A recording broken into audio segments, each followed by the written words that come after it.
Revenue expenditure और capital expenditure, इस topic को भी कवर करते हैं। चलिए, अब जैसा आपको बताया, उसमें इसमें एक्सपेंडिचर का मतलब क्या है भाई? पैसा को खर्च किया गया है, ये मतलब है। अब पैसा को खर्च किए करेंगे तो लेके चलते हैं क्या, कैपिटल एक्सपेंडिचर को लेके चलते हैं। एक्सपेंडिचर का मतलब क्या, पहले बोले कि भाई पैसा खर्च किए। अब पैसा खर्च किए और आपको कैपिटल एक्सपेंडिचर को लेके चलने बोल रहे हैं, जैसे पिछला वाला में रेवेन्यू कैपिटल रिसीट को लेके चले थे, इसमें कैपिटल एक्सपेंडिचर को लेके चलने बोल रहे हैं। तो भाई यहाँ पर मतलब क्या, अगर पैसा खर्च किए हैं एज ए गवर्नमेंट, गवर्नमेंट तो खर्च की है क्योंकि गवर्नमेंट बजट का टॉपिक है, तो गवर्नमेंट अगर पैसा खर्च की है तो अगर क्रिएट एसेट, अगर वो फाइनेंशियल एसेट को इंक्रीज करे या फिर लायबिलिटी को डिक्रीज कर दे, लायबिलिटी को डिक्रीज कर दे, अगर इस तरह में पैसा खर्च हुआ है तब वो क्या कहलाता है आपका, कैपिटल एक्सपेंडिचर। समझ में? या तो हम लोग का फाइनेंशियल एसेट यानी गवर्नमेंट का फाइनेंशियल एसेट को बढ़ा दे या तो फिर लायबिलिटी को डिक्रीज कर दे, दोनों में से अगर कुछ भी होता है वो पैसा, वो जो पैसा खर्च हुआ है, अगर इन दोनों पर्पज से कारण खर्च हुआ है, दोनों में से कोई भी कारण, तब वो क्या कहलाएगा आपको, कैपिटल एक्सपेंडिचर। कैपिटल रिसीट इसका उल्टा था। ठीक है, अब रेवेन्यू एक्सपेंडिचर, यहाँ भी पैसा खर्च हुआ है और यहाँ जो पैसा खर्च हुआ है वो तो ना ही गवर्नमेंट का फाइनेंशियल एसेट को इंक्रीज करती है और ना ही आपका लॉन्ग टर्म लायबिलिटी को डिक्रीज करती है, यानी जो लायबिलिटी है उसको भी वो डिक्रीज करने का काम नहीं करती है, दोनों में से कुछ नहीं करती है, पर फिर भी पैसा खर्च हुआ है। ठीक है, टीआई लिखा हुआ है, expenditure which neither creates asset nor reduce liability. अब नेचर सेम, ये आपका रेगुलर रहेगा, ये भी आपका इरेगुलर रहेगा। पर्पस, मेन जो पर्पस लिखा हुआ है क्या, पैसा खर्च करने का, incurred for normal running of government departments, maintenance of service and subsidies. अब भाई पैसा खर्च कर रहे हैं रेवेन्यू एक्सपेंडिचर में, तो मेन पर्पस क्या है, गवर्नमेंट को स्मूथली रन करते रहना, जो गवर्नमेंट कंपनी है, डिपार्टमेंट्स है, उन सबको पेमेंट भी तो करना पड़ता है कि नहीं, तो ये पेमेंट आपका रेगुलर बेसिस पे करना पड़ता है। ठीक है, अब यहाँ पर देखिए, यहाँ पर जो पैसा खर्च कर रहे हैं, ये पैसा तो हम लोग रेगुलर बेसिस पे खर्च नहीं करेंगे, ये तभी करते हैं या तो हम लोग का फाइनेंशियल एसेट इंक्रीज करे या तो फिर वो लायबिलिटी डिक्रीज करे।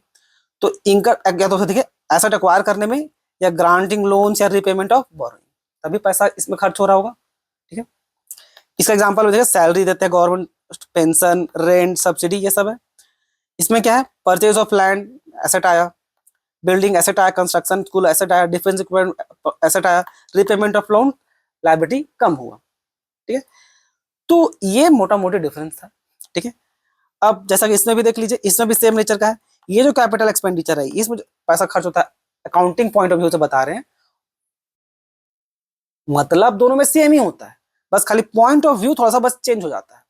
अकाउंटिंग पॉइंट ऑफ व्यू से खाली क्या देखते हैं कि भाई जो कैपिटल एक्सपेंडिचर है, ये जो पैसा खर्च हुआ है, इसको हम लोग प्रॉफिट लॉस अकाउंट में चार्ज नहीं करते। Do not reduce the profit of current period, याद कीजिए, प्रॉफिट लॉस अकाउंट जब हम लोग बनाते हैं तो कैपिटल एक्सपेंडिचर को चार्ज नहीं करते हैं। ठीक है, देखिए परचेज ऑफ फिक्स एसेट तो कभी आप उसमें चार्ज किए हैं, नहीं किए। बात कीजिए रेवेन्यू एक्सपेंडिचर का, इस पे हम लोग प्रॉफिट लॉस अकाउंट में उसको चार्ज करते हैं, क्योंकि भाई डायरेक्ट एक्सपेंस होता है, यानी कि हर बार इंकर्ड करेगा, तो ये क्या है, हम लोग का प्रॉफिट को घटा देने का काम करता है। तो ये था अकाउंट पॉइंट ऑफ व्यू।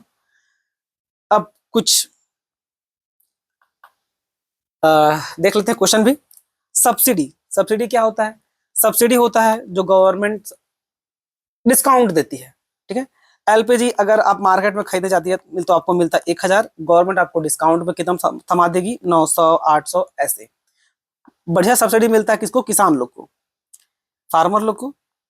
अब उसमें वो लोग को क्या होता है, फार्मर लोग को जो मिलता है, रहता है 1700 का केमिकल फर्टिलाइजर, गवर्नमेंट उसको मात्र 300 में दे देती है, एक अच्छा खासा डिस्काउंट देती है सब्सिडी। तो सब्सिडी जो है, अब वो हम लोग का रेवेन्यू एक्सपेंडिचर का होता है।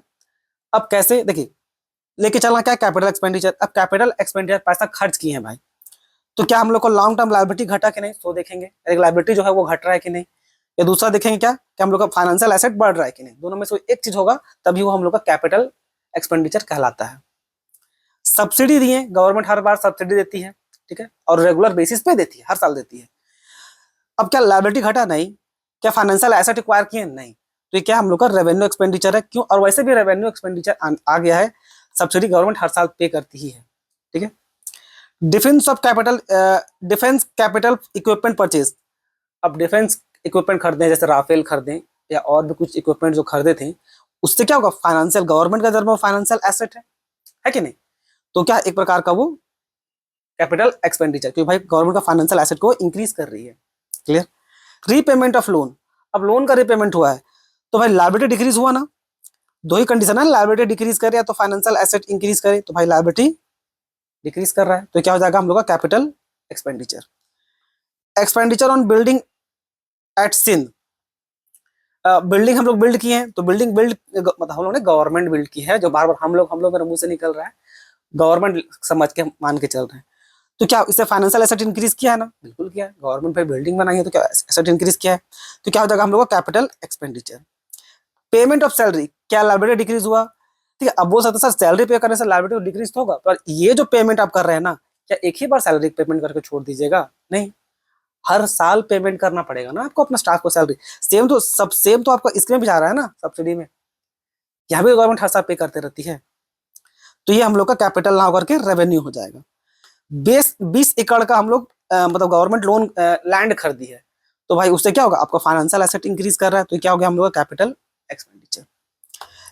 अब कुछ amount borrowed from UN, United nation से हम लोग उसको क्या है, रिपे कर दिए, वापस कर दिए, अमाउंट लोन लिए थे, तो लोन लिए तो क्या हो रहा है, यहाँ पर रिपेमेंट करने से क्या होगा, आपका लायबिलिटी जो है क्या हो रहा है, डिक्रीज हो रहा है, तो लायबिलिटी अब डिक्रीज होगा तो क्या होगा, आपका capital expenditure. Expenditure on collection of tax, अब कुछ पैसा खर्च किया गया कलेक्शन ऑफ टैक्स के लिए, मतलब देखिए टैक्स का पैसा तो हर बार मिलता है, अब वो भी मिला के देख लीजिए, फाइनेंशियल एसेट इंक्रीज कर रहा है या लायबिलिटी डिक्रीज कर रहा है कि नहीं। अब भाई कुछ पैसा खर्च किए हैं कलेक्शन ऑफ टैक्स के लिए, क्या इससे फाइनेंशियल एसेट बढ़ा, तो नहीं, क्या हम लोग का लायबिलिटी डिक्रीज हुआ, तो नहीं, दोनों में से कुछ भी नहीं हुआ है, तो क्या एक प्रकार का आपको ये रेवेन्यू एक्सपेंडिचर है, और ये क्या थोड़ा मोड़ा खर्च करना पड़ता है हर साल, ठीक है, पैसा को रिकवर करने के लिए। Grant given to state government, ये भी आपका रेवेन्यू नेचर का है, क्या इससे हम लोग का फाइनेंशियल एसेट इंक्रीज किया, तो नहीं, क्या लायबिलिटी डिक्रीज किया, तो नहीं, दोनों में कुछ नहीं किया। और ये जो ग्रांट है सेंट्रल गवर्नमेंट स्टेट गवर्नमेंट को टाइम टू टाइम देते रहती है, तो इसमें इतना ही था। रेवेन्यू डेफिसिट, सबसे पहले तो हम लोग डेफिसिट का मतलब समझते हैं, ठीक है, डेफिसिट का सीधा सीधा मतलब इसको ऐसा समझिए, एक मूवी था गोविंदा का, इस मूवी का नाम था आमदनी अठन्नी खर्चा रुपया, ये जो टॉपिक है ना डेफिसिट का, ये एकदम परफेक्टली उस जाके मैच खाता है, उस मूवी का जो टाइटल है आमदनी अठन्नी खर्चा रुपया, बस वो सिंपल यही बोल रहा है कि भाई उस मूवी में वो लोग कमाता कम था, आमदनी अठन्नी यानी 50 पैसा कमाता था और खर्च करता था 1 रुपया, एकदम यहाँ पर आके वो परफेक्टली बैठता है, यहाँ पर भी गवर्नमेंट कमाती कम है और खर्च ज्यादा कर देती है, तब जाके क्या कहलाता है, वो आपका डेफिसिट। सिंपल बोलचाल भाषा में यही मतलब होगा, डेफिसिट बोलने का सिंपल बस यही मतलब क्या आएगा कि भाई इनकम कम है और एक्सपेंडिचर ज्यादा है, ठीक। अब इसमें एक टर्म है आपका बजट डेफिसिट, देखिए बच्चों आपने रेवेन्यू डेफिसिट सुना होगा, फिजिकल डेफिसिट सुना होगा, प्राइमरी डेफिसिट भी आप सुने होंगे, बट अब बजट डेफिसिट सुनने का आपको नहीं मिलेगा, क्यों, गवर्नमेंट बजट पे ये जो टर्म है बजट डेफिसिट, ये अब हम लोग हटा दिए मतलब क्या, अब ये concept of budget deficit no longer officially इसको गवर्नमेंट इस्तेमाल नहीं करती है, इसलिए आपको सुनने को भी नहीं मिलता है, इसके बिहाफ पे, बजट डेफिसिट के बिहाफ पे ये सब सुनने को मिलता है, रेवेन्यू डेफिसिट, फिजिकल डेफिसिट और प्राइमरी डेफिसिट, ठीक है। तो सबसे पहले देखते हैं क्या रेवेन्यू डेफिसिट। अब रेवेन्यू डेफिसिट, अब डेफिसिट बोलेगा मतलब तो हो गया भैया कि खर्चा ज्यादा किए हैं और इनकम कम है, कमाए कम है, तो इसका सिंपल सा फॉर्मूला से ही आपको मीनिंग समझ में आ जाएगा कि भाई इसमें रेवेन्यू एक्सपेंडिचर ज्यादा है आपका रेवेन्यू रिसीट से, ठीक है। तो रेवेन्यू डेफिसिट निकालने का फॉर्मूला क्या है, आपका revenue expenditure minus revenue receipt. अब मीनिंग यहां देखिए, difference between revenue expenditure and revenue receipt is of the government, simple जो बताया वही मतलब और कुछ नहीं। It arise when revenue expenditure exceed revenue receipt, ये जो लिखा हुआ है सो और वैसे ये समझ लीजिए 60 और इसको समझ लीजिए अब 50, तो ये जो 10 आया ये क्या है, ये है हम लोग का रेवेन्यू डेफिसिट, ठीक है, एकदम सिंपल सा मतलब है और कुछ नहीं। अब बात करते हैं इम्प्लीकेशन, अब रेवेन्यू डेफिसिट का क्या क्या इंपैक्ट पड़ता है सो देखिए, अब इसको क्या और कैसे कंक्लूड कर सकते हैं। सबसे पहला चीज समझिए, it shows the government is unable to meet regular and recurring expenditure like salary, pension, subsidies, interest payment from the revenue receipts। Simple बोलचाल भाषा मतलब में यही निकालिएगा, जो डे टू डे जो एक्सपेंस है ना गवर्नमेंट का, जैसे आपका सैलरी, पेंशन, सब्सिडी और इंटरेस्ट पेमेंट, इसको गवर्नमेंट ठीक से मैनेज नहीं कर पा रही है। गवर्नमेंट खर्चा ज्यादा कर दे रही है, ठीक है।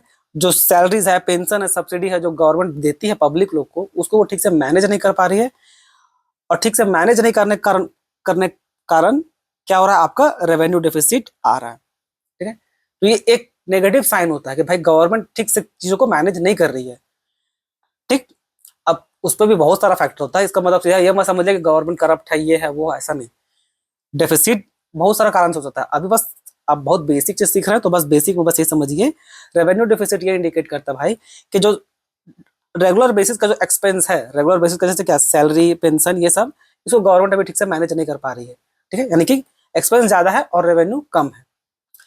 दूसरा क्या है, अब जैसे कि आपको बताएं 60 रुपए टोटल खर्चा किए हैं और 50 रुपए का इनकम है, यानी कि 10 रुपए हम लोग का डेफिसिट आया है। 10 रुपए कहाँ से आया, हवा में उड़ के थोड़ी ना जाएगा। तो मान के चलते क्या है कि गवर्नमेंट जो है using saving of other sector of the economy, जो पहले से जो पास्ट में सेव किया हुआ था, रेवेन्यू डेफिसिट आ गया तो उसको मैनेज भी तो करना पड़ेगा ना। तो मैनेज करने के लिए क्या मान के चलते हैं भाई कि हम लोग जो पिछला सेविंग था उसको खर्च किए हैं, ठीक है। या जरूरत पड़ने पे लोन लेना पड़ सकता है। तो अभी तो उसका बस मतलब यही समझिए, रेवेन्यू डेफिसिट मतलब समझिए कि जो सेविंग है पहले का उसको इस्तेमाल कर रहे हैं। क्लियर। तीसरा देखिए, the government has to cover this deficit through capital receipts such as borrowing, loans and disinvestment। Just थोड़ा देर पहले बोले कि भाई जो फिजिकल डिफिसिट मतलब जो रेवेन्यू डिफिसिट आया है, अब ये जो 10 रुपए का डेफिसिट आ गया, इसको मैनेज तो करना पड़ेगा ना भाई। अब खर्चा किए हैं तो उसको कुछ मैनेज तो करना पड़ेगा नहीं। तो मैनेज करने के लिए या तो सेविंग इस्तेमाल करेंगे या तो फिर उधार लेंगे, बोरोइंग। तो ये जो बोरोइंग होगा कैपिटल रिसीट के तहत आएगा, ठीक है। कैपिटल रिसीट क्या बोलता है, कैपिटल रिसीट आपको बोलता है या तो आपका लायबिलिटी इंक्रीज होगा या तो आपका फाइनेंशियल एसेट डिक्रीज डिक्रीज होगा। जब दोनों में से एक चीज होगा तब वो क्या कहलाएगा, आपका कैपिटल रिसीट। जो पैसा पैसा आया है तो दो तरीके से पैसा आया होगा, या तो आप लोन लेके आओगे या तो कोई फाइनेंशियल एसेट को सेल करके लाओगे, सेल करने पे वो आपका डिक्रीज कर गया है। तो ये जो लोन लिए, लायबिलिटी इंक्रीज किया, इसे क्या मैनेज कर रहे हैं, इससे ये 10 रुपए का चीज को हम लोग मैनेज करने का काम कर रहे हैं, ठीक है। आगे आ जाइए, मेजर्स, रेवेन्यू डिफिसिट को कैसे हम लोग ठीक कर सकते हैं। ठीक करने का सिर्फ दो ही ऑप्शन है, रिड्यूस एक्सपेंडिचर, गवर्नमेंट अपना एक्सपेंडिचर कम कर दे।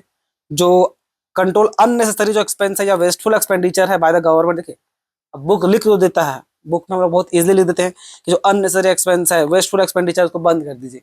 पहले बता तो दे कोई भाई कि क्या वेस्टफुल है, क्या गवर्नमेंट फालतू अननेसेसरी और वेस्टफुल एक्सपेंडिचर की है। बहुत मुश्किल होता है बताना, बहुत मुश्किल, ठीक है।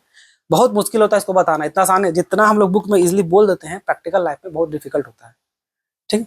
आपको लगता होगा कि जो लग्जरियस एक्सपेंडिंग गवर्नमेंट का सिक्योरिटी पे या एमपी पे या जज पे ये सब जो कर रहे हैं, देखिए देश को चला रहा है वो लोग, तो थोड़ा सा सिक्योरिटी देना पड़ता है, बात को समझिए।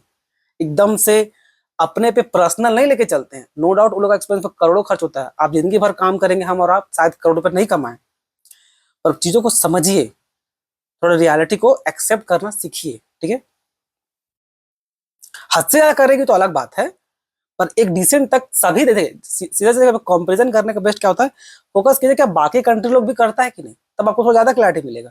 या केवल इंडिया ही अपना अपना जज लोग पे, एमपी लोग पे, प्राइम मिनिस्टर पे उतना पैसा खर्च करती है सिक्योरिटी पे, कि दूसरा कंट्री भी करती है। समझ, अगर आपको सच में सच्चाई जानना है तो अगर दूसरा कंट्री भी करती है इट मीन्स ओके ओके, तब भाई ठीक है, तब इंडिया को भी करना चाहिए। समझ में आया? दूसरा जगह क्या है, इंक्रीज कर सकते हैं रेवेन्यू को। अब इंक्रीज करने के लिए अगर यहाँ अब लिखा हुआ भाई कि टैक्स का सोर्स है उसको बढ़ा दीजिए। अब जीएसटी बढ़ा दीजिएगा तो और नॉन टैक्स रेवेन्यू ये सब बढ़ा दीजिएगा, तभी ना आपका पैसा ज्यादा आएगा।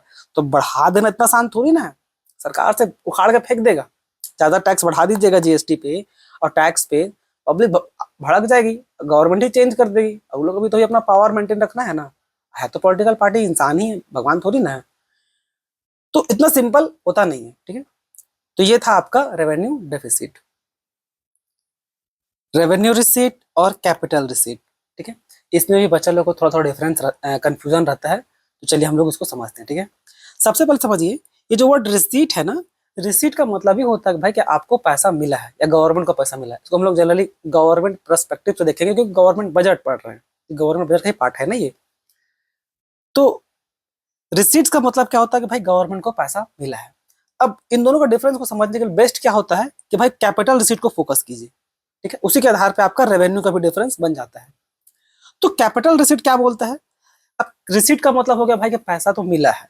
अब पैसा मिला है तो दो चीज को, या तो ठीक है आपका लायबिलिटी वो बढ़ाया होगा, ठीक है, लायबिलिटी क्रिएट किया होगा, बढ़ाया होगा, या फिर आपका फाइनेंशियल एसेट को डिक्रीज किया होगा। दो चीज, या तो जो लायबिलिटी है उसको आपको वो बढ़ाया होगा, या जो आपका फाइनेंशियल एसेट है उसको डिक्रीज किया होगा। जब ये दोनों में से कोई भी कारण से आपके पास पैसा आए तब वो जाकर कहलाता है कि आपका कैपिटल रिसीट। क्लियर? बात करते हैं रेवेन्यू रिसीट का। रेवेन्यू रिसीट बस इसको पलट देंगे, इसमें जो पैसा मिला है, क्योंकि भाई यहाँ पर भी रिसीट है तो पैसा तो मिला है, वो जो पैसा मिला है वो ना ही आपका लायबिलिटी को बढ़ाया है और ना ही आपका फाइनेंशियल एसेट को कम किया है। ठीक है, देखिए, neither create liability nor reduce asset of the government. समझ में आया? तो मेन जो डिफरेंस है बच्चों यही है। अब इसी के आधार पे बाकी डिफरेंस भी बनता है। आगे बढ़ते हैं, नेचर। अब ये जो रेवेन्यू रिसीट है ये क्या आपका ऑब्वियस है रेगुलर रहता है, और ये आपका रेगुलर बोलने का मतलब क्या है, टाइम टू टाइम, यानी कि हर, जैसे गवर्नमेंट बजट है ना, तो बजट हर साल में एक बार बनती है ना, यानी कि हर साल पैसा आएगा। ठीक है, हर टाइम टू टाइम मतलब साल में वो पैसा आते रहेगा। कैपिटल रिसीट में वो पैसा हर बार नहीं आएगा, वो इरेगुलर नेचर का होगा। ठीक है, गवर्नमेंट बजट की तरह नहीं कि वो हर साल आएगा ही आएगा, लेकिन ठीक है इसमें क्या है वो कभी कभार ही आएगा, और रेवेन्यू में क्या है वो हर बार आएगा। अब डायरेक्ट यहां से सीधा पहले एग्जांपल देख लीजिए ताकि थोड़ा और क्लैरिटी जाए। जैसे कि हर साल पैसा आपका आएगा, किसका पैसा हर साल आपको मिलेगा, मतलब अभी आपको अपने आप को गवर्नमेंट समझ के बोल रहे हैं। एक इनकम टैक्स, गवर्नमेंट को हर बार इनकम टैक्स का पैसा मिलते रहती है, जीएसटी में, एक्साइज ड्यूटी में। फिर कुछ आता है नॉन टैक्स रेवेन्यू, जो पैसा बिना टैक्स के भी गवर्नमेंट वसूल लेती है, जो हर साल आता ही है।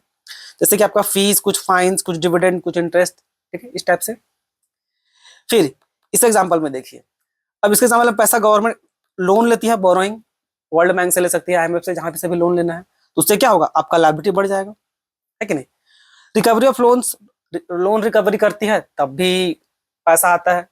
यहाँ पर क्या होता है कि लोन दिए रहते हैं तो एक प्रकार का वो क्या होता है हम लोग का फाइनेंशियल एसेट होता है, मतलब गवर्नमेंट के अंदर फाइनेंशियल एसेट होता है। अब रिकवरी करने से क्या होगा, आपका जो फाइनेंशियल एसेट है वो क्या होगा, वो डिक्रीज कर जाएगा। ठीक है, फिर डिसइन्वेस्टमेंट, गवर्नमेंट कंपनी को सेल कर दीजिएगा तो भी पैसा आता है, तो इससे क्या होगा, इससे हम लोग का फाइनेंशियल एसेट डिक्रीज हो रहा है। तो इसी प्रकार से था। अब इसमें आ जाइए, अब क्योंकि यहां पर कोई लायबिलिटी इंक्रीज नहीं होता है तो भाई कोई ऑब्लिगेशन नहीं बनता है फ्यूचर में पेमेंट करने का। ठीक है, अब यहां पर कैपिटल रिसीट में एक ऑब्लिगेशन क्रिएट होता है, क्योंकि भाई यहाँ पर लायबिलिटी भी तो बढ़ रहा है ना, लोन लेकर के पैसा लाए हैं या बोरोइंग किए हैं, तो इसका रीपेमेंट तो करना पड़ेगा कि नहीं। तो इससे कारण क्या है, इसका ऑब्लिगेशन बन जाता है। तो ये मेन डिफरेंस था। ठीक है, अब इसमें कुछ नोट डाल के हम ये क्लियर कर दिए थे कि भाई देखिए अकाउंटिंग व्यू बोलने का मतलब है, मतलब मोटा मोटी पॉइंट दोनों का सेम ही होता है, बस खाली पॉइंट ऑफ व्यू थोड़ा बदल जाता है। जब अब बात करते हैं कैपिटल रिसीट अकाउंट्स में, तो ये मान के चलते भाई कि ये हम लोग का नॉर्मल जो प्रॉफिट लॉस अकाउंट का जो प्रॉफिट है उसको वो नहीं बढ़ाएगा।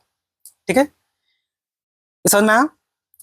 और जो रेवेन्यू होता है ये हम लोग का प्रॉफिट को अफेक्ट करेगा, यानी कि जो प्रॉफिट लॉस अकाउंट का प्रॉफिट है उसको वो बढ़ाएगा। ठीक है, तो कंफ्यूजन आ रहा है इससे छोटा सा हम डाल दिए थे।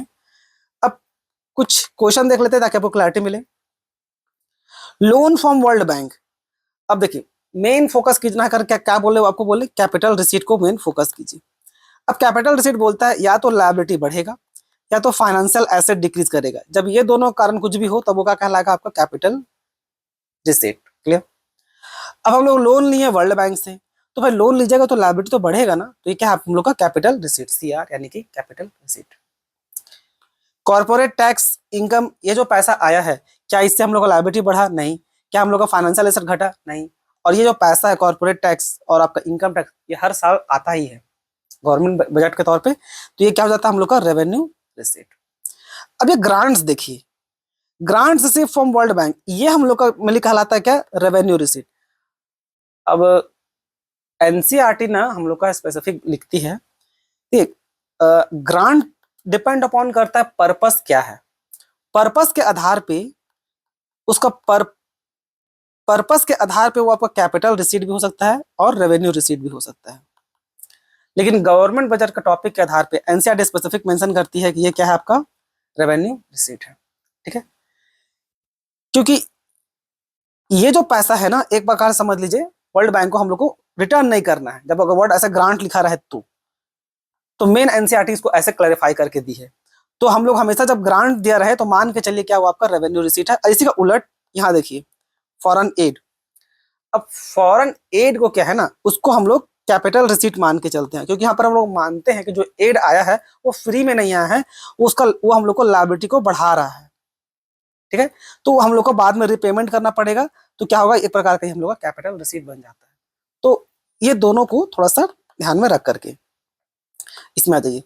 प्रॉफिट ऑफ पीएसयू, जो प्रॉफिट आ रहा है पब्लिक सेक्टर अंडरटेकिंग का, तो वो तो हर साल आएगा, और ना ही ये हम लोग का लायबिलिटी को इंक्रीज कर रहा है, ना ही फिक्स एसेट को, फाइनेंशियल एसेट को ना ही डिक्रीज कर रहा है, ठीक है। तो ये क्या है, ये हम लोग का रेवेन्यू नेचर का है। सेल कर दिए गवर्नमेंट कंपनी को, तो सीधा फाइनेंशियल एसेट हम लोग का डिक्रीज कर गया, तो क्या हम लोग का ये कैपिटल रिसीट, क्लियर।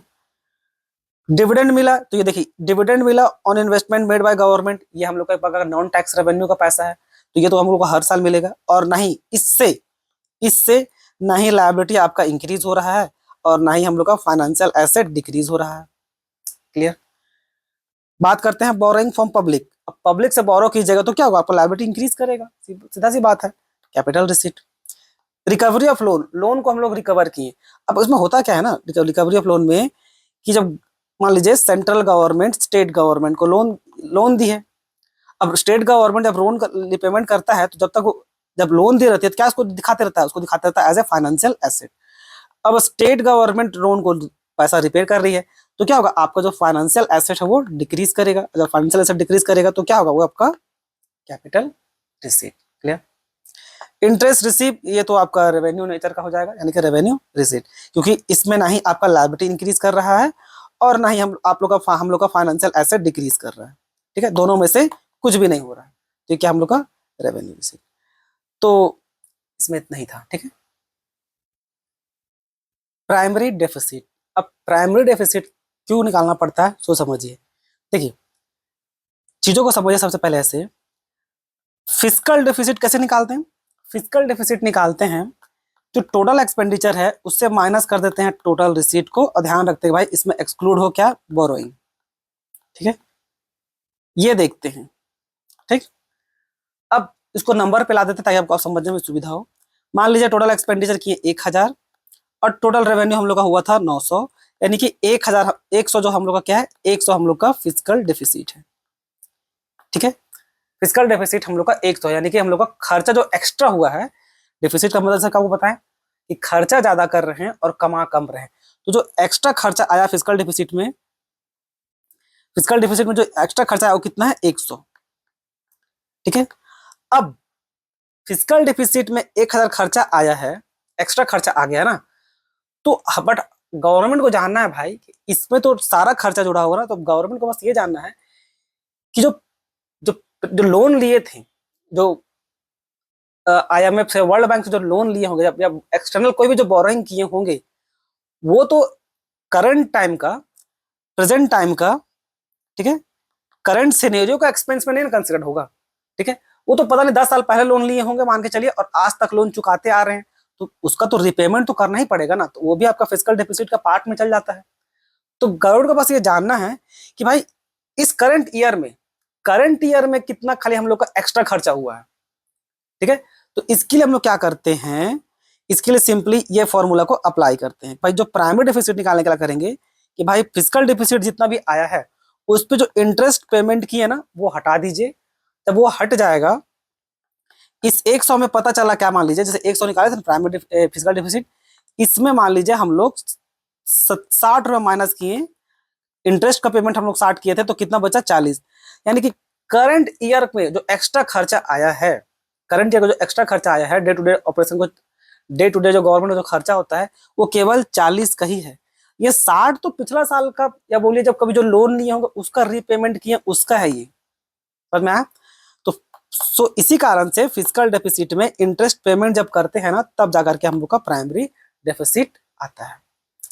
तो यहाँ पर यह लिखा हुआ है कि how much government is borrowing this year only for current expense. देखिए करंट एक्सपेंस यानी कि जो गवर्नमेंट का जो रेवेन्यू एक्सपेंडिचर है ना, वो कितना खाली एक्सेस गया है करंट ईयर का। तो ये आपका, इसके लिए क्या करेंगे, जो भाई जो पहले जो कभी लोन लिए थे उसका भी रिपेमेंट किए होंगे उसको इससे माइनस कर देते हैं, तब जाकर के हम लोग का आपका प्राइमरी डेफिसिट आता है। जैसे एग्जांपल में देखिए दिए तो आपको और अच्छा क्लैरिटी के साथ समझ में आ जाए। गवर्नमेंट का फिजिकल डेफिसिट आया था 600 करोड़, 6000 करोड़, और आउट ऑफ दिस, इस 6000 करोड़ में जो पिछला पुराना लोन पे जो इंटरेस्ट पेमेंट किया वो कितना का है, 4000 करोड़ का। ठीक है, तो बचा कितना, 2000 करोड़। तो ये 2000 करोड़ क्या हम लोग का प्राइमरी डेफिसिट। तो ये 2000 करोड़ रिप्रेजेंट क्या करता है, ये 2000 करोड़ रिप्रेजेंट कर रहा है कि government is boring 2000 crore extra for new expense. जो नया करंट ईयर का जो नया एक्सपेंस होगा ना उस पर केवल 2000 खर्चा हुआ है। ये जो 4000 करोड़ था ना, ये तो भाई किसी पुराना लोन्स का था। करंट ईयर का केवल 2000 है, जिसमें गवर्नमेंट ने जो वेलफेयर स्कीम चलाई होगी, जो डेवलपमेंट सब्सिडी सैलरी पेंशन पे की होगी, उसका खाली एक्स्ट्रा पेमेंट केवल 2000 करोड़ का हुआ है। और जो रिमेनिंग 40 है वो तो भाई पिछला साल का, या पिछला साल बोलिए चाहे 10 साल पहले का कोई लोन था, कभी भी जो लोन था उसका रिपेमेंट में इंटरेस्ट में चला गया। प्रिंसिपल अमाउंट भी कुछ पे करते हैं प्लस कुछ इंटरेस्ट पे करते हैं। जैसे बैंक का लोन होता है ना, बैंक का लोन होता है 10 साल तक 20 साल तक हम लोग होम लोन लेते हैं, चलता है कि नहीं, कैसे चलता है ना, तो उसमें प्रिंसिपल भी रहता है और आपका इंटरेस्ट भी रहता है। उसी प्रकार से गवर्नमेंट का भी यहाँ लॉजिक चलता है। समझ में आया? अब इसका इम्प्लीकेशन देखिए। So real borrowing of the current use, ठीक है। अब जो बोरोइंग कर रहे हैं, गवर्नमेंट जो बोरोइंग करेगी, देखिए गवर्नमेंट का टोटल डिफिसिट तो 6000 करोड़ का है ना। गवर्नमेंट का टोटल डिफिसिट अगर देखा जाए, फिजिकल डिफिसिट 6000 करोड़ का है, तो 6000 गवर्नमेंट को बोरो तो पूरा का 6000 करोड़ करना पड़ेगा। अब उस 6000 में भले ही 4000 पिछला साल का लोन का था और 2000 करंट का था।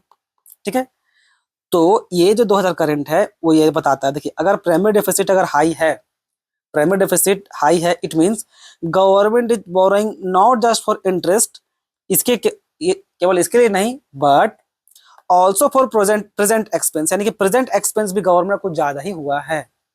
ठीक है, और अगर प्रेजेंट एक्सपेंस मान लीजिए ये 2000 एकदम जीरो होता तो क्या था, याद कीजिए फिजिकल डेफिसिट का फॉर्मूला में था ना, फिजिकल डेफिसिट का फॉर्मूला क्या था, physical deficit is equal to सिर्फ बोरोइंग हो जाएगा अगर आपका प्राइमरी डेफिसिट अगर जीरो हो। ठीक है, तो ये है। अब यहाँ लिखा हुआ है प्राइमरी डेफिसिट इज लो और जीरो, तो borrowings are only for interest payment not for extra expanding.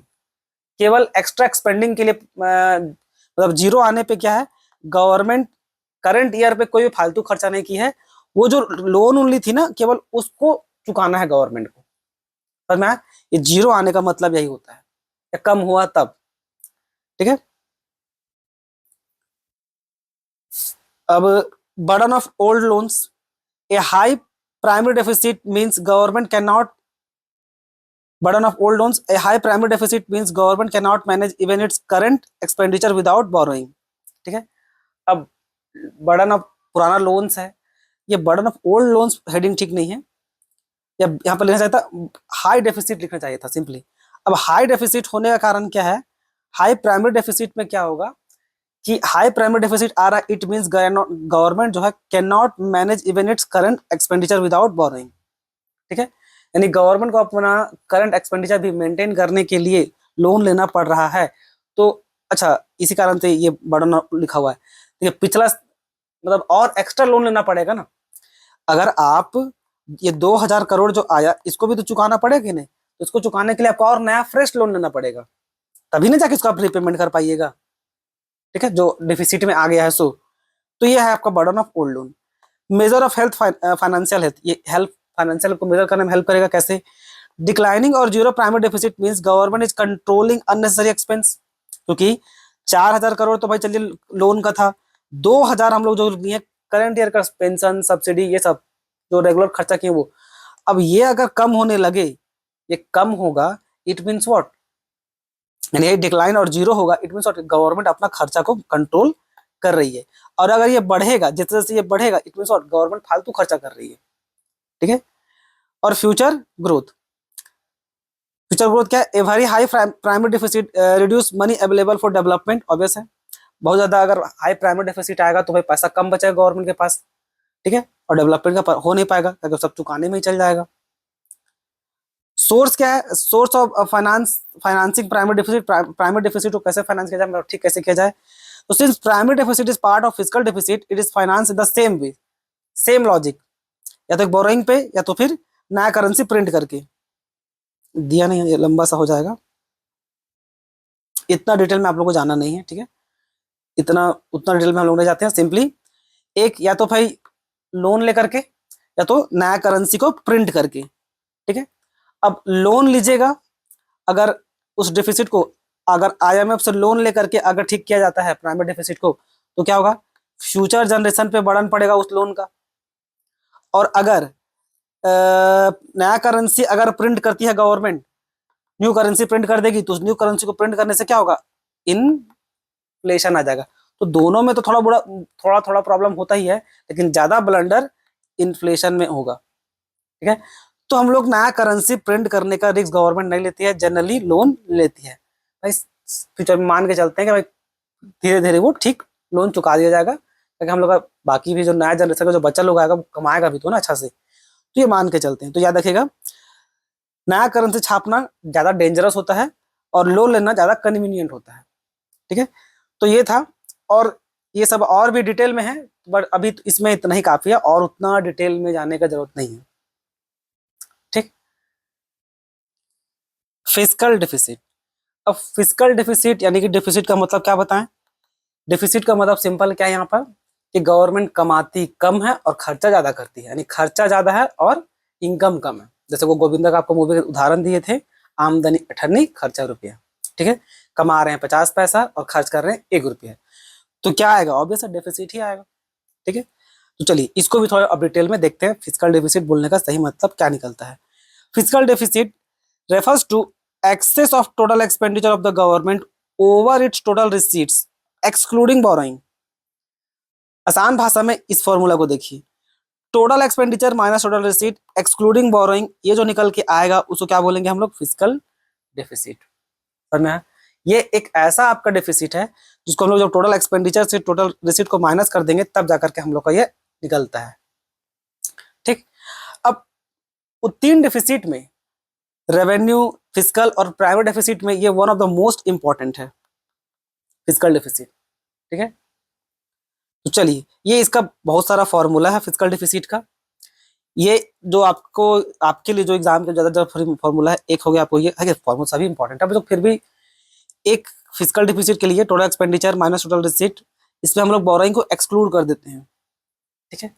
अब बहुत बार बच्चा लोगों को लगता है कि सर इसमें बोरोइंग को एक्सक्लूड काहे किया जा रहा है? तो ये बोरोइंग को एक्सक्लूड किया जा रहा है, मान लीजिए आपका टोटल रिसीट में, जैसे देखिए टोटल रिसीट को 2 भाग में से तोड़ सकते हैं ना, जैसे टोटल एक्सपेंडिचर में क्या आएगा आपका? रेवेन्यू एक्सपेंडिचर और कैपिटल एक्सपेंडिचर, इन दोनों को मिला करके revenue expenditure plus capital expenditure, इन दोनों को मिला करके क्या आएगा? Total expenditure. तो देखिए यहाँ पर ये है। अब यहाँ पर टोटल रिसीट में क्या आएगा? टोटल रिसीट में आप लोग का revenue receipt plus capital receipt ये आएगा। अब ये जो कैपिटल रिसीट होता है ना, कैपिटल रिसीट में क्या खासियत होता है? कैपिटल रिसीट किसको बोलते हैं? कैपिटल रिसीट यानी कि पैसा आया है। अब पैसा 2 जगह से आ सकता है, या तो लॉन्ग टर्म लायबिलिटी बढ़ा होगा, या तो हम लोग का फाइनेंशियल एसेट को हम लोग बेच दिए होंगे, वो कम हो गया होगा, तब जाकर के ये आया है। ये जो बोरोइंग है इसको माइनस क्यों करना पड़ता है? इसलिए कि देखिए हम लोग मेन बजट बनाते हैं करंट ईयर के बारे में जानने के लिए, करंट ईयर में हुआ क्या, अच्छे कितना खर्च किए, कितना कमाए, मेनली ये जानने के लिए हम लोग ये बनाते हैं। तो भाई अगर ये जो लोन लेकर के जो पैसा आया है, लायबिलिटी बढ़ करके जो पैसा आया है रिसीट, इसको आप ऐसे इनकम की तरह थोड़ी दिखा सकते हैं। डिफिसिट में तो ही निकालते हैं ना भाई कि कितना कितना मतलब खर्च किए और कितना कमाए। तो जो कमाने वाला पार्ट है, ये जो उधार लेके आए, ये कमाए थोड़ी ना है, ये तो कर्जा है ना एक प्रकार का, इसलिए इसको हम लोग एक्सक्लूड कर देते हैं यहां से। अब समझ आया? डिफिसिट मेनली निकाल के देता है भाई कि कितना हम लोग इनकम अर्न किए थे। डिफिसिट क्या निकाल के देता है? कितना इनकम अर्न किए और उसमें माइनस करते हैं हम लोग एक्सपेंस को।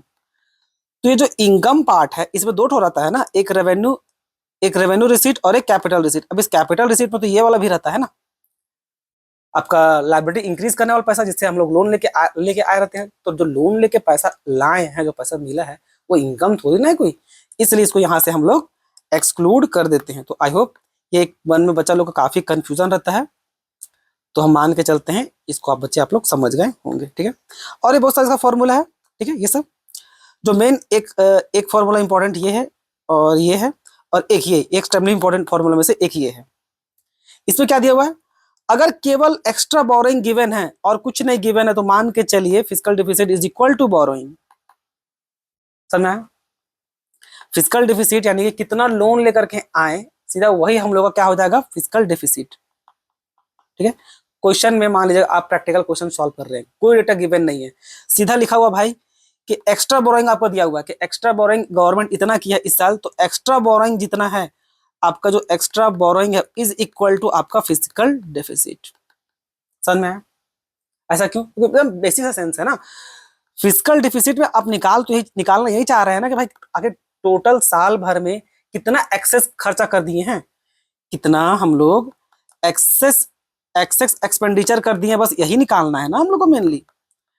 तो मेनली फिजिकल डिफिसिट मेहनत जो कर रहे हैं निकालने का, यही निकालने के लिए कि भाई कितना आखिर एक्सेस एक्सपेंडिचर किए हैं। तो ये अगर जितना भी एक्सेस किए होंगे उसको हम लोग को भरपाई भी तो करना पड़ेगा, तो भरपाई करने के लिए क्या करते हैं, बोरोइंग करते हैं। इसलिए हम लोग का जो एक्सेस एक्सपेंडिचर है, एक्सपेंडिचर है, ये कितना के बराबर होगा, जितना होगा एकदम बोरोइंग के बराबर होगा, ओके नहीं। मान लीजिए हम लोग कमाए थे 100 रुपया, खर्च किए थे 100 और कमाए थे 90, तो कितना आया 10। तो 10 हम लोग का एक्सेस एक्सपेंडिचर है, तो 10 रुपया अगर एक्सेस एक्सपेंडिचर है तो इसको सेटल करने के लिए, अकाउंट को सेटलमेंट करने के लिए उधार भी तो 10 ही रुपया लेंगे ना, इसलिए वो दोनों आपका बराबर होता है। समझ में आया? तो ये था आपका फिजिकल डेफिसिट, ठीक है। अब फिजिकल डेफिसिट को लेके कुछ चीजों को सीखते हैं, ठीक है। High borrowing requirement physical deficit में, a high physical deficit indicate high borrowing, obvious सी बात है, सभी बताएं। Physical deficit is equal to आपका एक्सेस एक्सपेंडिचर, यानी कि इसको बोरोइंग समझिए, ठीक है, इसको आप बोरोइंग समझिए, क्योंकि दोनों तो सेम ही चीज है ना। तो जितना ज्यादा फिजिकल डिपॉजिट का अमाउंट आएगा उतना ज्यादा लोन लेना पड़ेगा। अगर ये 1000 होता और इधर एक्सपेंडिचर 1000 की होते, अब मात्र 200 कमाए होते तो कितना आता 800। तो हाई फिजिकल डिपॉजिट यानी कि इसको भरपाई भी करना पड़ेगा, तो हाई बोरोइंग हो कि नहीं। तो यहाँ पर यही लिखा हुआ है, high borrowing requirement means high physical deposit indicate high borrowing. समझ में आया? बर्डन ऑफ रिपेमेंट, अब बात देखिए, लोन ले लीजिएगा वर्ल्ड बैंक से, आईएमएफ से, कहीं से भी लोन ले लीजिएगा तो रीपेमेंट भी तो करना पड़ेगा, जिसका बर्डन फ्यूचर जनरेशन को जाकर भुगतना पड़ेगा, है कि नहीं। Borrowing involves repayment of principal as well as interest which creates burden on the government finance. और मेनली इसका भरपाई फ्यूचर जनरेशन करती है, क्योंकि जो लोन लेती है गवर्नमेंट वो थोड़ी ना कि आज लिए कल चुका देंगे, ऐसा थोड़ी ना होता है, वो लंबा समय का लोन चलता है। तो कौन भरपाई करेगा, फ्यूचर जनरेशन। टैक्स का रेट बढ़ सकता है, ऑब्वियस सी बात है। इन्फ्लेशनरी प्रेशर, इन्फ्लेशन आने का चांसेस हो सकता है, जैसे कैसे, the government often meet physical deficit partially through borrowing from RBI. अब आरबीआई से अगर लेगी तो ऑब्वियस इन्फ्लेशन आने का डर रहेगा, क्योंकि देखिए यहाँ पे क्या लिखा हुआ है, when RBI print new currency to finance the deficit it increase money supply in the economy which may cause inflationary pressure। ये इन्फ्लेशन तब आएगा जो बताएं कि 10 रुपए का जो एक्सेस एक्सपेंडिचर कर दिए हैं, जो फिजिकल डिफिसिट में आया है, इसका भरपाई अगर आप लोन लेके नहीं किए, इसका भरपाई आप नया करेंसी प्रिंट कर दिए, न्यू करेंसी को प्रिंट कर दीजिएगा, गवर्नमेंट अगर नया करेंसी छाप दे तो क्या होगा, इन्फ्लेशन आ जाएगा। इन्फ्लेशन कैसे इन्फ्लेशन आ जाएगा नया करेंसी को छापने से, न्यू करेंसी को छापने से होगा क्या कि मनी सप्लाई मार्केट में बढ़ जाएगा, और जब मनी सप्लाई मार्केट में बढ़ेगा तो आपका इन्फ्लेशन आना एकदम कॉमन सा लॉजिक है, ठीक है। क्योंकि आप पैसा का सर्कुलेशन बढ़ा दिए और गुड्स और सर्विस अभी भी उस 10 का 10 पड़ा हुआ है, तो क्या होगा, आपका इन्फ्लेशन एकदम स्काई रॉकेट की तरह भागेगा। शायद इससे भी आपको समझ में नहीं आया तो उसको और सिंपल वे में अगर हम तोड़ दें तो देखिए, हम आपको थोड़ा सा ऐसे समझा देते हैं। देखिए इकोनॉमी, अगर आप जो पहला चैप्टर था ना हम लोग का, क्या नाम था उसको, नेशनल इनकम, उस पर सर्कुलर फ्लो ऑफ इनकम पढ़े थे ना।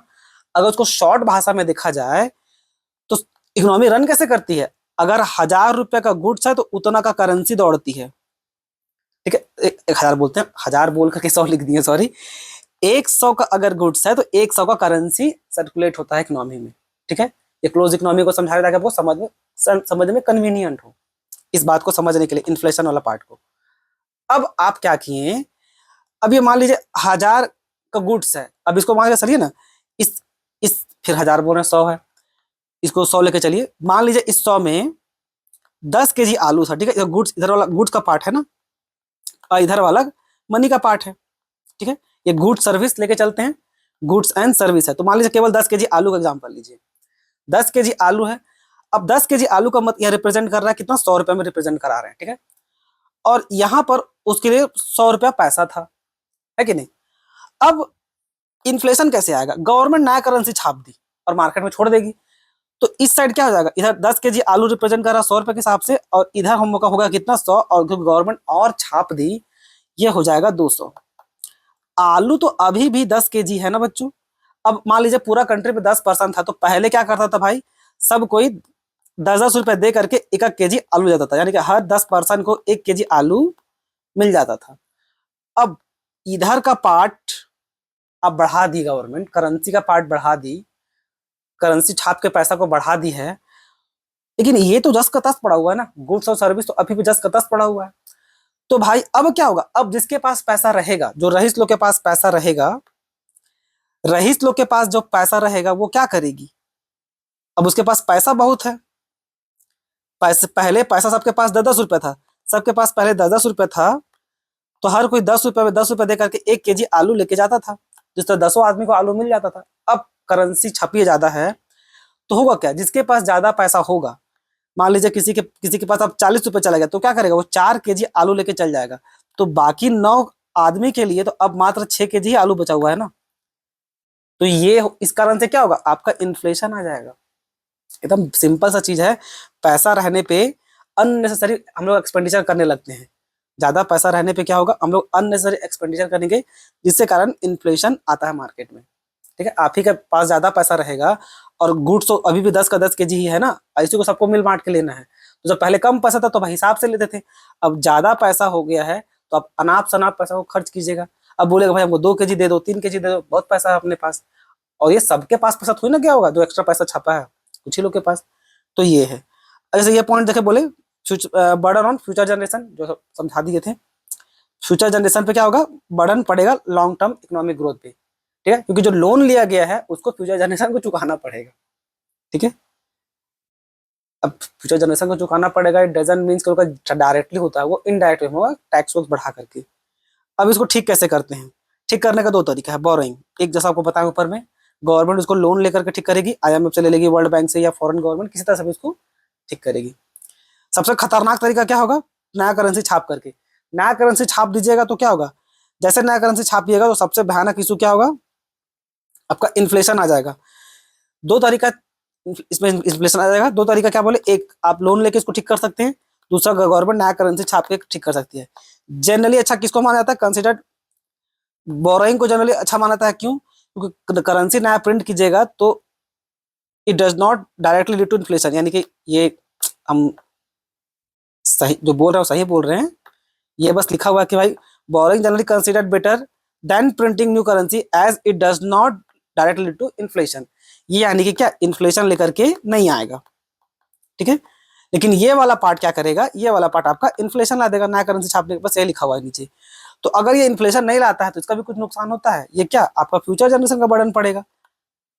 ये क्या करेगा, ये जो फ्यूचर जनरेशन होगा, फ्यूचर जनरेशन उसके लिए क्या होगा, एक प्रकार का बर्डन का काम होगा।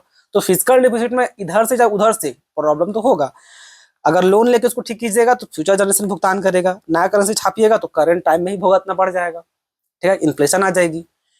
तो ये था बच्चों फिजिकल डिफिसिट। डायरेक्ट टैक्स और इनडायरेक्ट टैक्स, ये काफी इंपॉर्टेंट टॉपिक है, चलिए इसको थोड़ा अच्छा से कवर करते हैं और थोड़ा सा कुछ सीखते भी हैं। सबसे पहले मीनिंग देखते हैं, डायरेक्ट टैक्स बोलने का क्या मतलब है। Tax impose directly on income, wealth और profit of individual and organisation. अब इसको पढ़िएगा तो tax impose goods and service, आसान भाषा में जो डायरेक्ट टैक्स है ये हम लोग इंसान का इनकम पे लगाते हैं, या तो उसका वेल्थ पे या तो उसका कंपनी का प्रॉफिट पे, तब वो क्या कहलाता है आपका डायरेक्ट टैक्स। इनकम टैक्स इसमें लगता है, इनकम टैक्स लगता है केवल गुड्स एंड सर्विस पे, ठीक है। जब केवल गुड्स और सर्विस पे लगे उसको बोलते हैं हम लोग इनडायरेक्ट टैक्स। जब इनकम पे लगे, चाहे आपका वेल्थ पे लगे, चाहे कंपनी का प्रॉफिट्स पे लगे, उसको क्या बोलते हैं हम लोग direct tax. Incidence of burden, अब both incidents and burden fall on the same person, cannot be shifted. Incidents on fall on producer seller, but the burden is shifted to consumer through higher prices। ऐसे समझ में नहीं आएगा, simple से बताते हैं क्या है वो। डायरेक्ट टैक्स क्या होता है? डायरेक्ट टैक्स में क्या होगा, मान लीजिए ये आप हैं, ठीक है, ये आप हैं, आप सैलरी अर्न किए, पैसा कमाए, टैक्स पेमेंट करने का जिम्मेदारी किसका है? आपका है कि नहीं? आप सीधा डायरेक्ट गवर्नमेंट को पे कर दिए, ठीक है, इसको क्या बोलते हैं डायरेक्ट टैक्स। यहां सीधा आप डायरेक्ट टैक्स गवर्नमेंट को सीधा पेमेंट कर दिए, इसलिए इसको आप शिफ्ट नहीं कर सकते। जो सैलरी आप कमाए हैं ये आप दूसरा का जिम्मेदारी पर नहीं थोपते हैं, ये खुद ही जाके आप पेमेंट करते हैं गवर्नमेंट को, इसलिए कैनॉट बी शिफ्टेड। जो बर्डन है पेमेंट करने का वो आप इसको शिफ्ट नहीं कर सकते। बात करते हैं इधर, क्या खरीदें इसमें? गुड्स और सर्विस ना। आप गुड्स खरीदें, आप गुड्स खरीदे, सामान खरीदें, उस पर जो जीएसटी पे करना होता है उसको आपको जाके गवर्नमेंट को पे करना पड़ता है। रूल ये होना चाहिए था, ठीक है, बट क्या आप पे करते हैं? नहीं। आप क्या करते हैं इस केस में, आप उस दुकानदार को पैसा दे देते हैं और आपके बिहाफ पे ये दुकानदार जा करके गवर्नमेंट को टैक्स पे कर देता है। यानी कि जीएसटी आपके जगह वो गवर्नमेंट, आपके बिहाफ पे ये आदमी, आपके जगह पे ये आदमी जीएसटी का पैसा गवर्नमेंट जाके जमा करता है। यानी कि बर्डन कैन बी शिफ्टेड। यहां पर समझ लीजिए